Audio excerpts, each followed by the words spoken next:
నేను చూసినవి చెబుతూ ఉంటే నీ మనస్సు ఎంత బాధపడుతుందో కదా అంటూ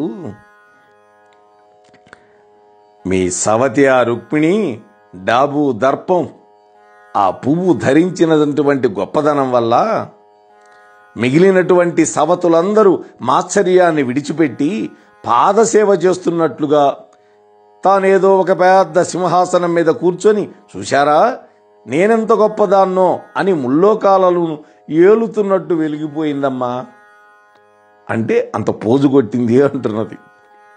ఇంగ్లీష్ పదం వాడకూడదు, అయినా మనందరికీ ఆ పదాలు అలవాటు కాబట్టి చెప్పాను అంతే. 3 లోకాలని తాను పరిపాలిస్తున్నట్టుగా వెలిగిపోతున్నది ఆ పువ్వు పెట్టుకోవటం వల్ల. ఆ పువ్వు గొప్పదనాన్ని ఈమె కూడా చెబుతున్నది. ఎంతకు లేడు నారద మునీంద్రుడు శౌరి వినంగ రుక్మిణీకాంత వినంగా నేను వినంగా పలికెను పతి కూర్చుదాన నాయంతటి వారు లేరని అహంకృతినెప్పుడు విర్రవీగుచు వంతున వచ్చు సత్య గరువంబిక చల్లదటంచు మానిని. ఈ పద్యం విన్న తర్వాత ఇంకా ఎంత రగిలిపోయిందో ఆలోచించుకోండి. ఓ సత్యాదేవి, ఆ నారదుడు ఉన్నాడే ఆ తంపుల మారి ఎంతకైనా తెగిస్తాడు, ఏమైనా చేయగలడు. ఒకవైపు కృష్ణుడు రుక్మిణి, మరొక వైపు నేను, మిగిలినటువంటి వాళ్ళు వింటూ ఉండగానే నిన్ను తల్లి అంత లేచి మాటలు అన్నాడు. నేనే వినలేకపోయానమ్మా నా చెవులతోటి. ఆ సత్యభామ ఉన్నదే, ఆమెకి భర్తకు నేనంటేనే ఎక్కువ ఇష్టమని, నా అంతటి వాళ్ళు ఎవరూ లేరని ఎప్పుడు అహంకారంతో విర్రవీగిపోతూ అన్నిటికీ తగుదునమ్మా అని వస్తూ ఉంటుంది కదా. చూడు, ఇక ఆ సత్యాదేవి గొప్పతనం చెల్లదు కాక చెల్లదు అని ఆ నారదయ్య అన్నాడమ్మా అని ఈ చెలికత్తి చెప్పింది. ఓ సత్య, ఆ నారదుడి యొక్క మాయలు, శ్రీకృష్ణుడి యొక్క చేష్టలు, ఆ రుక్మిణీదేవి యొక్క నాటకాలు చూస్తే ఎవరికైనా కోపం వస్తుంది. నీకు రావట్లేదా కోపం అని రెచ్చగొట్టింది. ఇప్పుడు ఒక అద్భుతమైన పద్యం. సత్యాదేవి బాధపడటం, కోపంతో చింతపడటం. మేము బహుశా 9వ తరగతి చదువుతున్నామేమో అని అనుకుంటాను. మేము పుసపాడులో ఒక ఎయిడెడ్ స్కూల్లో చదువుకున్నాం. 8, 9, 10 తరగతులు. మా ఊరికి ఆ ఊరు ఒక 4 కిలోమీటర్లు ఉంటుంది సుమారుగా. మేమంతా నడిచిపోయేవాళ్ళం సంచులు వేసుకొని. ఇదిగో ఈ ప్రవచనాలు వింటూ ఉంటాడు మా బావగారు శేషగిరి, అన్నంరాజు వాళ్ళు.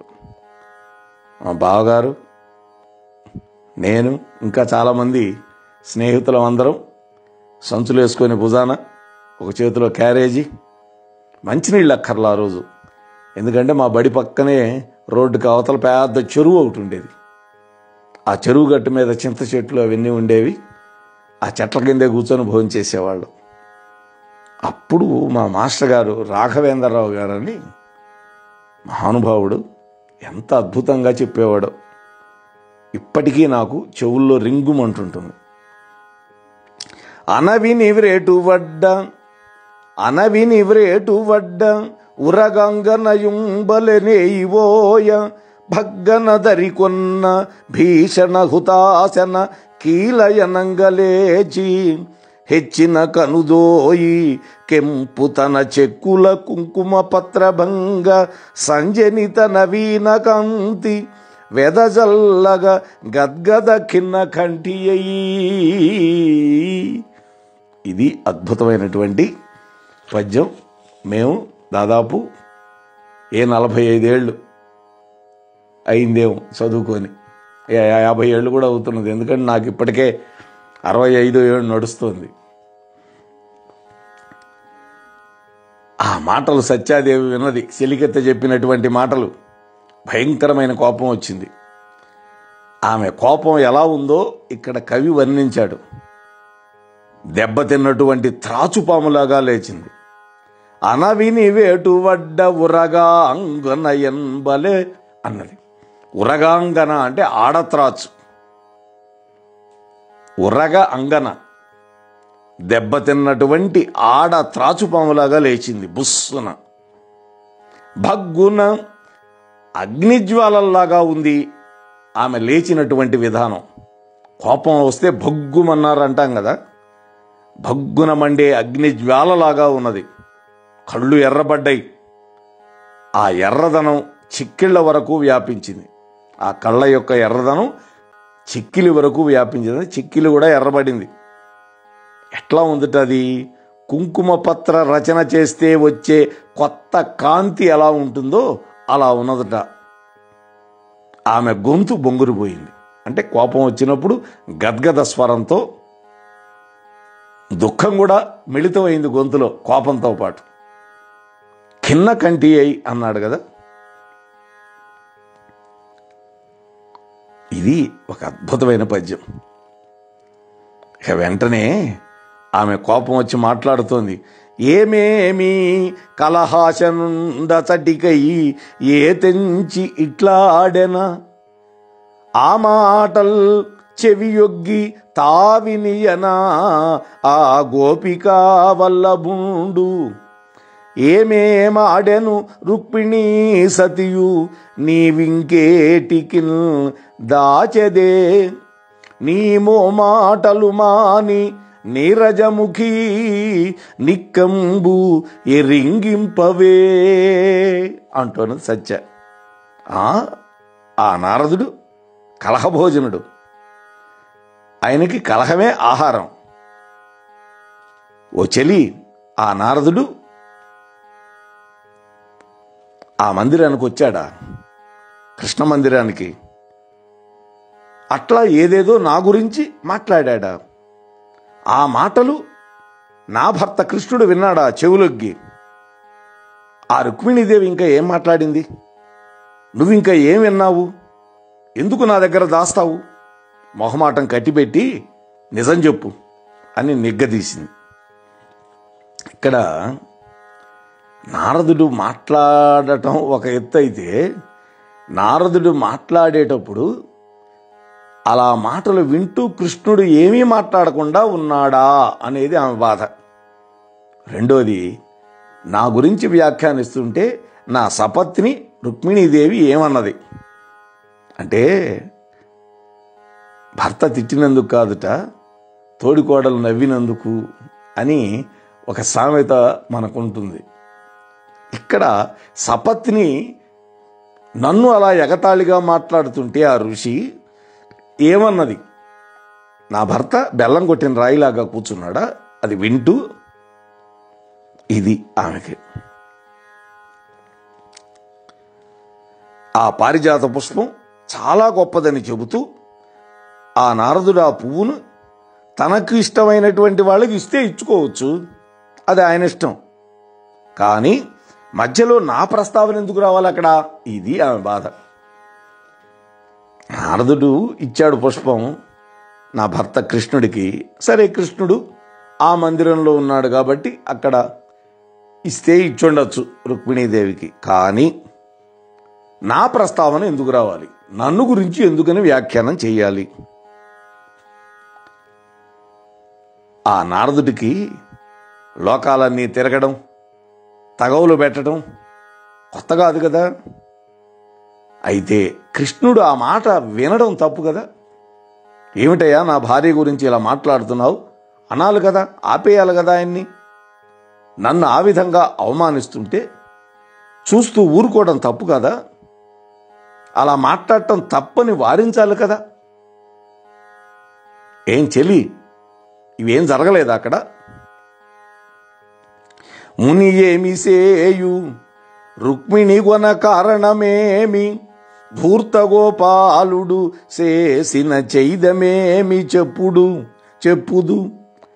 మనమెరియదే ప్రాణమైన మగడిట్లని. అయినా నా బంగారం మంచిదైతే కంసాలు ఏం చేస్తాడని ఒక సామెత ఉంది.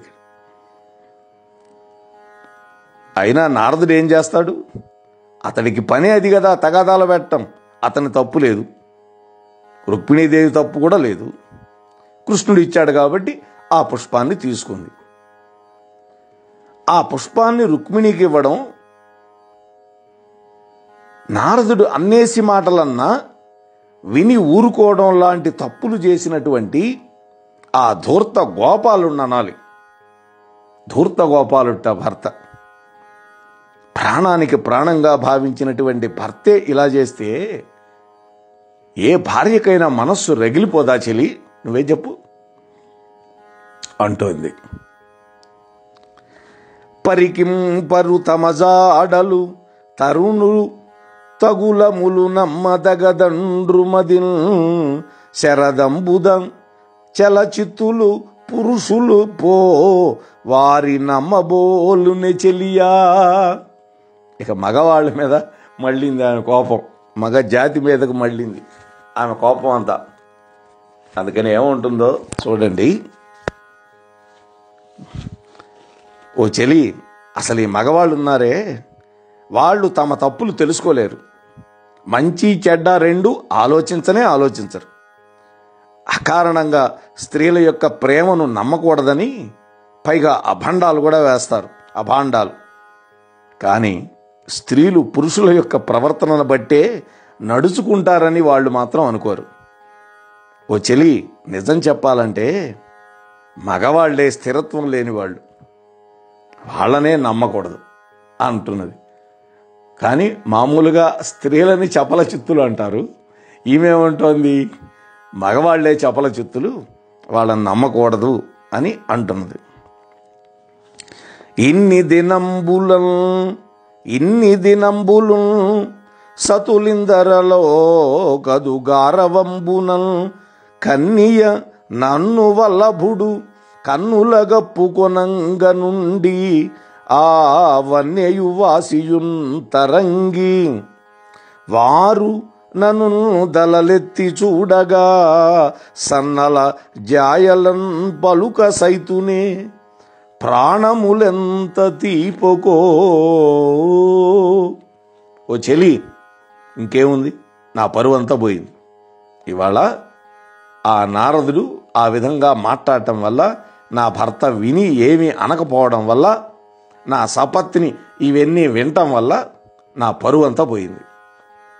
ఇన్నాళ్ళు కృష్ణుడి యొక్క ప్రేమకి కేవలం ఒక్క సత్యభామ మాత్రమే నోచుకుందని సపత్నులందరిలో పేరు పొందాను. ఇప్పుడు ఈ విధంగా కృష్ణుడు నన్ను అవమానించాడు. ఎందుకని? ఎవడో ఒక జడదారి వచ్చి మాట్లాడుతుంటే కనీసం వారించకుండా ఉన్నాడు కదా, అందుకని నన్ను అవమానించాడు. ఇన్ని మాటలు విన్నారు కదా నా గురించి, ఇక ఈ చెలులు ఊరుకుంటారా? నన్ను ఆడిపోసుకోరా? కాకి మీదో పిచ్చుకు మీదో పెట్టి నన్ను నానా మాటలు అంటారు. ఈ అవమానంతో అంతకుముందు ఉన్న వన్య వాసి అన్నీ తరిగిపోయినాయి. ప్రాణం మీద తీపి ఉండబట్టి, కానీ లేకపోతే నేనెప్పుడో ప్రాణాలు విడిచిపెట్టి ఉండేదాన్ని అంటున్నాను. ఓ తామరాక్షి చెలి, కృష్ణుడు నా దగ్గర ఇన్నాళ్ళు నాటకాలు ఆడుతూ ఉన్నాడు. నా మీదే ప్రేమ ఉన్నట్టు నటించాడు. కానీ రుక్మిణి మీద ఉన్నటువంటి ఆదరాన్ని, దయని, అనురాగాన్ని కొంచెం కూడా నా దగ్గర బయటపడకుండా నాటకం ఆడాడు. ఇప్పుడేమో ఇట్లా చేశాడు. ఎంత నైపుణ్యం! ఎంతైనా ఆ కృష్ణుడి యొక్క నైపుణ్యాన్ని మెచ్చుకోవాల్సిందేలే. ఓ చెలి, నారదుడు ఒక పువ్వు తెచ్చి కృష్ణుడికిస్తే అతడు దాన్ని రుక్మిణికి ఇచ్చాడు. ఆహా, ఈ వార్త విని ఇంకా నా ప్రాణం పోలేదే. ఏం పుణ్యం చేసుకున్నానో, ఇంకా ఇలాంటివి వినడానికి, చూడటానికి బహుశా బతికుంటుంటాను. ఎవరిది మంచో ఎవరిది చెడో ఈ లోకానికి తెలియదా? ఆ కృష్ణుడికి తెలియదా? లోకానికి తెలియకపోతే తెలియపోయింది, తన భర్త కృష్ణుడికైనా తెలియదా అని. లేదు, నా సపత్నికి రుక్మిణీదేవికి తెలియదా నా గురించి? అందరికీ తెలిసే. ఈ విధంగా సత్యభామ మాట్లాడుతూ ఉన్నది చెలికెత్తతోటి, బాధాతప్త హృదయంతో. మరి ఇంకా తన బాధను ఎలా వ్యక్తపరిచింది, ఆ తర్వాత ఏం జరిగింది అనేటువంటి రసవత్తరమైనటువంటి కథని రేపటి రోజు మనం తెలుసుకునే ప్రయత్నం చేద్దాం. ఎందుకంటే 30 నిమిషాలు మాత్రమే మనం నియమాన్ని పెట్టుకున్నాము. ఎందుకంటే గంట అంటే అందరికీ ఎన్నో వినాల్సినవి ఉంటాయి, ఎన్నో చదవాల్సినవి ఉంటాయి. అందువల్ల 30 నిమిషాలకే మనం మినిమైజ్ చేసుకున్నాం. కాబట్టి అర్థం చేసుకొని రేపటి రోజు మిగిలిన కథ వినే ప్రయత్నం చేద్దాం. అంతవరకు స్వస్తి. ఇంతవరకు మన ఛానల్కి ఎవరైనా సబ్స్క్రైబ్ చేసుకోకపోతే ఇప్పుడే ఈ క్షణమే సబ్స్క్రైబ్ చేసుకుని ఆ పక్క నుండి బెల్ బటన్ మ్రోగించి మమ్మల్ని ప్రోత్సహిస్తారని మనస్ఫూర్తిగా కోరుకుంటూ ధన్యవాదాలు.